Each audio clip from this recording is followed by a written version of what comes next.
morning, lovely people.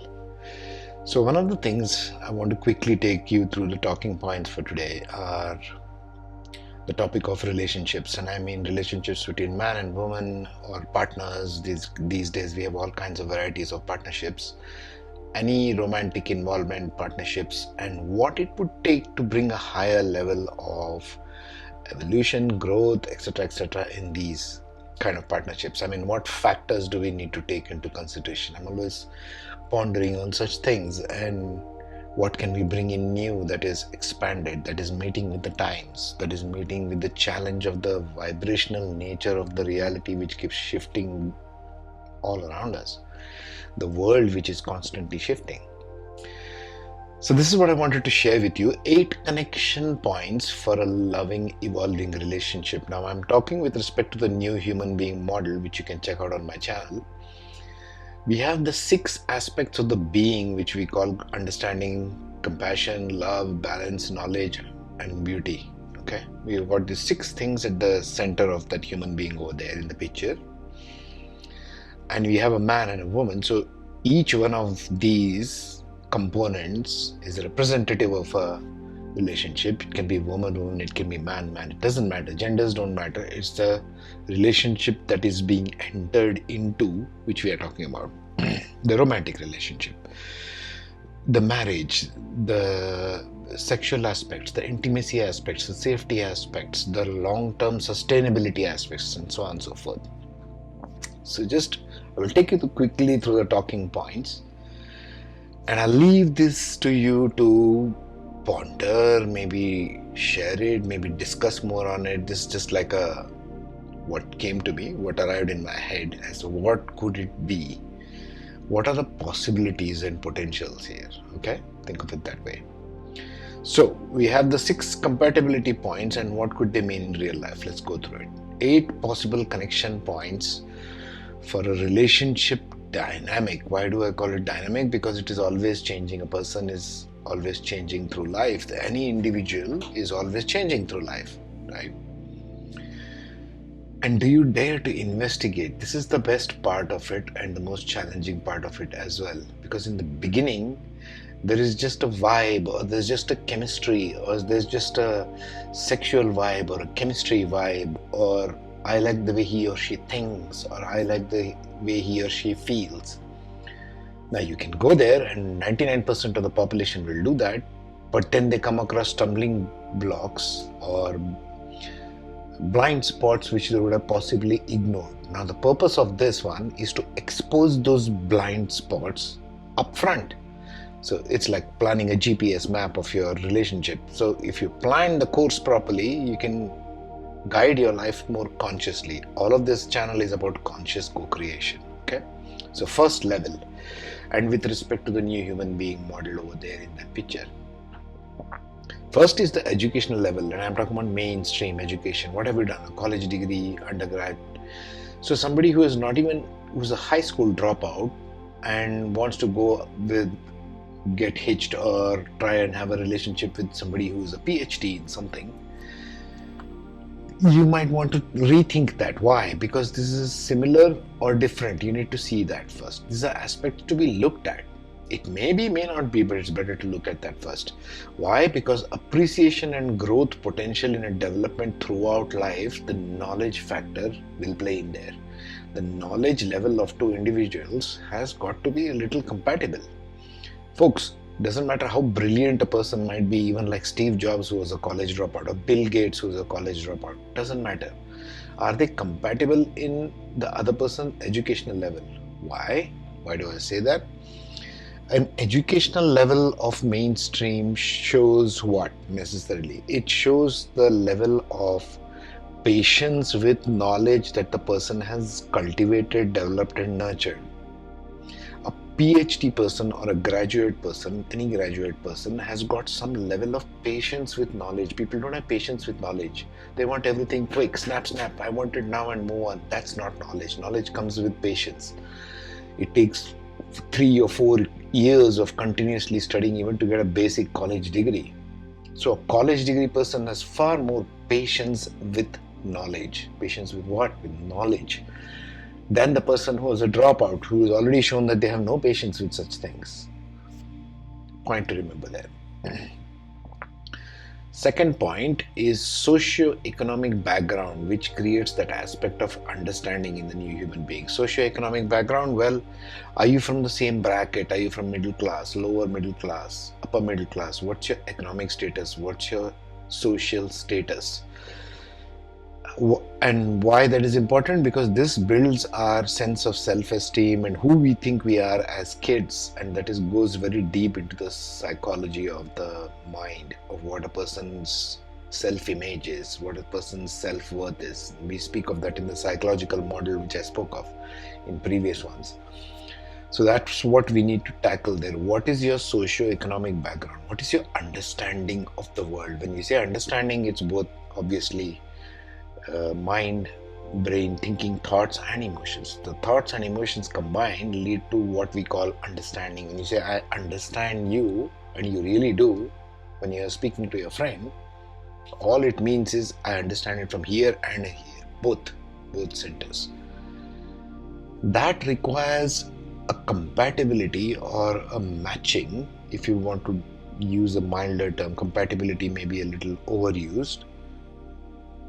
It requires you to be matched with the other person or have a resonance with your partner about having the same kind of socio-economic background. This has more chance of success because your outlook of the world is somewhat similar to begin with. Of course, it will evolve, but is it somewhat same? Understanding is important there. Number 3, astrological resonance. Now, this is where the esoteric part comes into picture. Astrological resonance for both partners to know of each other fully. For what? For harmony, nurturing and sexual compatibility. All these 3 things can be studied from the individual horoscopes. But in India, people do horoscopes just for getting married and just to push the son or daughter out of the house. So we're not talking about the Indian, I'm talking about the worldwide sense here. What do you mean by resonance of nurturing, harmony and sexual compatibility? This is the esoteric soul compatibility of life journeys. Now, depending upon where your ascendant sun, ascendant and moon are, in which nakshatras they are, and all the astrological stuff which I've spoken of in other playlists, you can go through that. You can have a very in-depth view or even a basic view of where the man is traveling in his life and how they will think and how their life path will play out, and where the woman is playing out and what her life path is, what her propensity is, desire is. Desire may be in desire for making money, house, cars. What does she think of economic wealth, and what does a man think of economic wealth, vis-a-vis even compatibility in bed.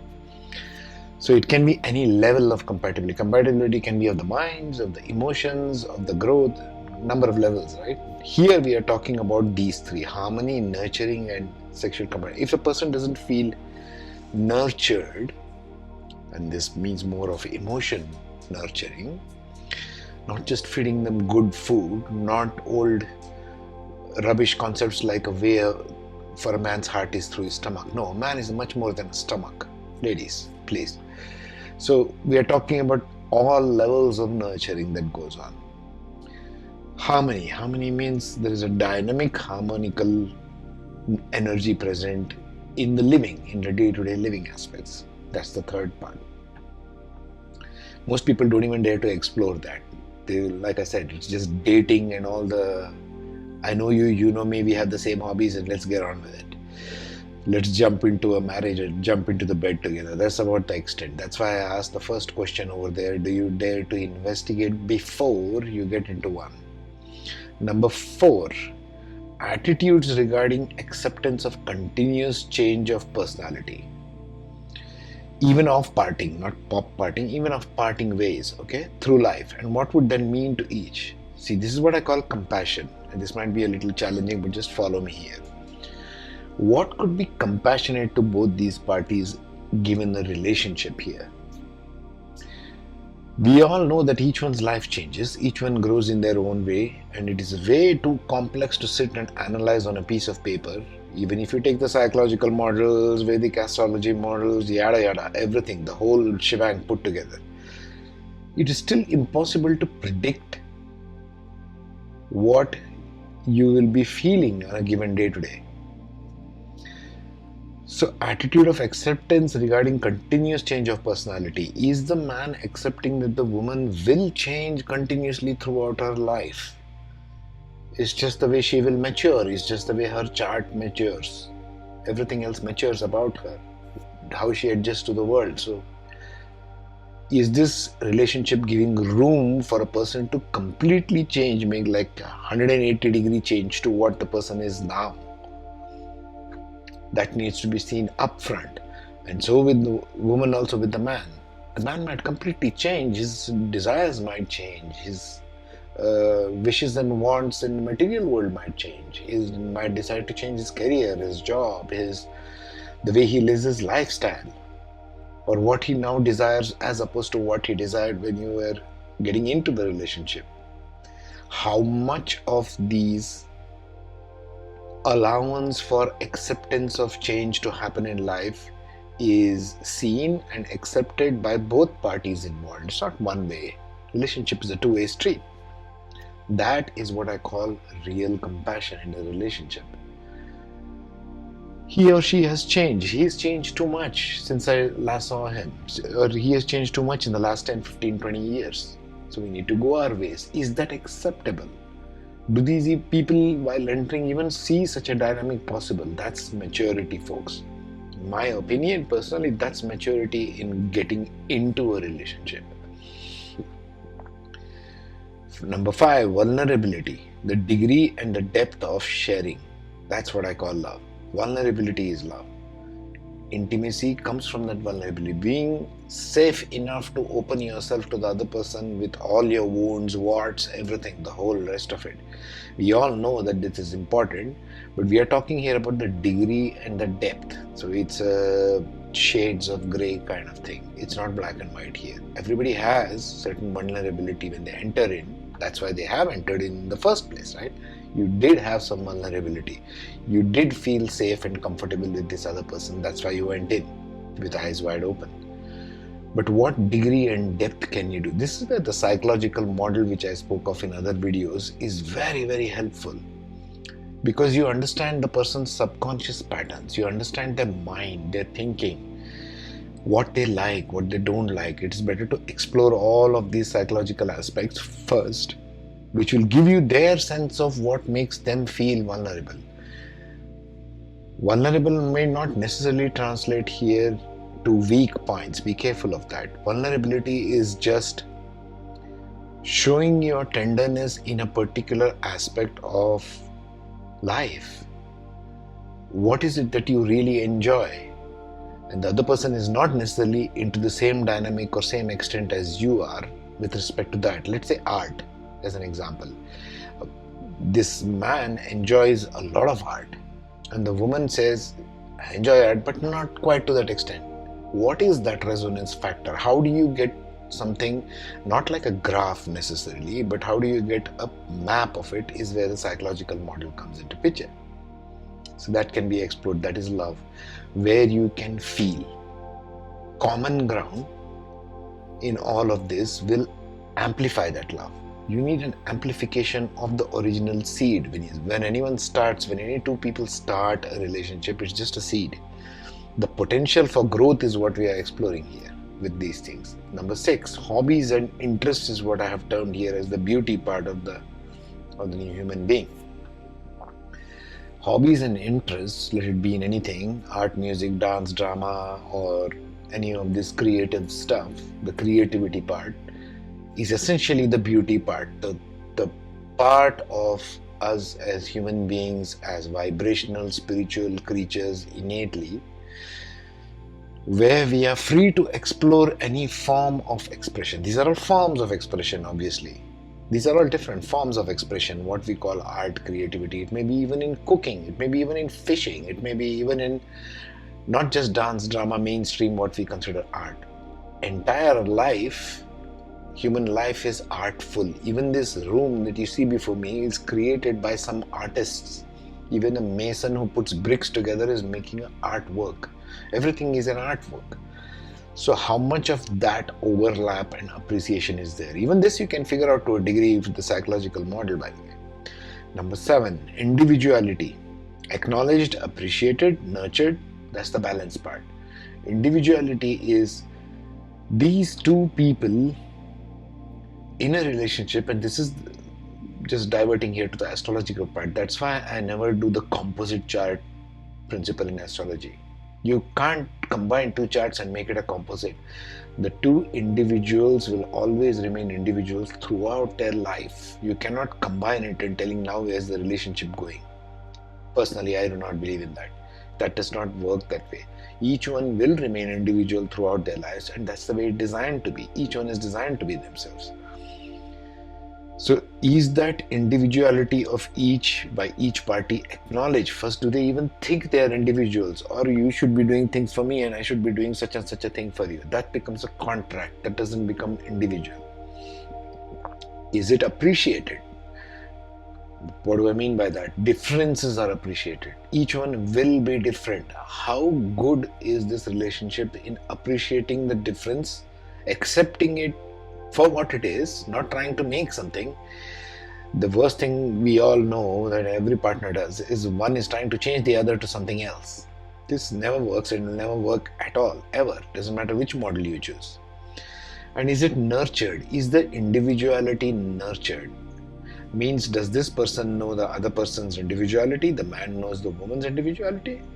Like, what are you about? You're very different from me in that, but I will nurture it because I'm in the relationship with you. I will nurture your own individuality, not for my sake, but for your own sake.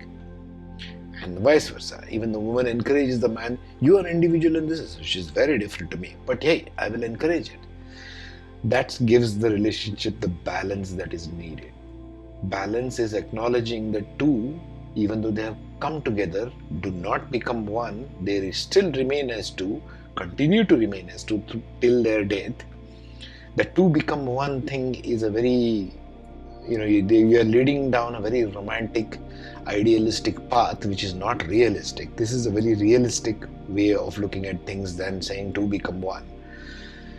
Or I will be with you till death do us part. All of this is nonsense, folks. It does not work that way. You know that very well.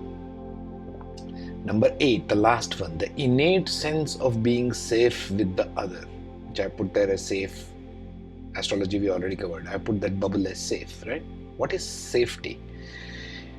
I call it the vibrational resonance because this is the way it came to me. A vibrational resonance, as in at any time are you feeling safe to be physically around the other person. It will show up as physically being safe or unsafe. I don't like to be around this person. You know how you enter a room and you don't like to be around certain people? That kind of thing. Allowance and freedom to grow. This is a very big one, folks. Most relationships fail because one is growing at the rate with the other one is not compatible, or growing in divergent ways, and one is not accepting of the other. I want to go here now. I feel resonant with this thing, such and such a calling in my life. I want to change my profession, job, or I feel more attracted to this now. Where this person is going here and going in some other direction.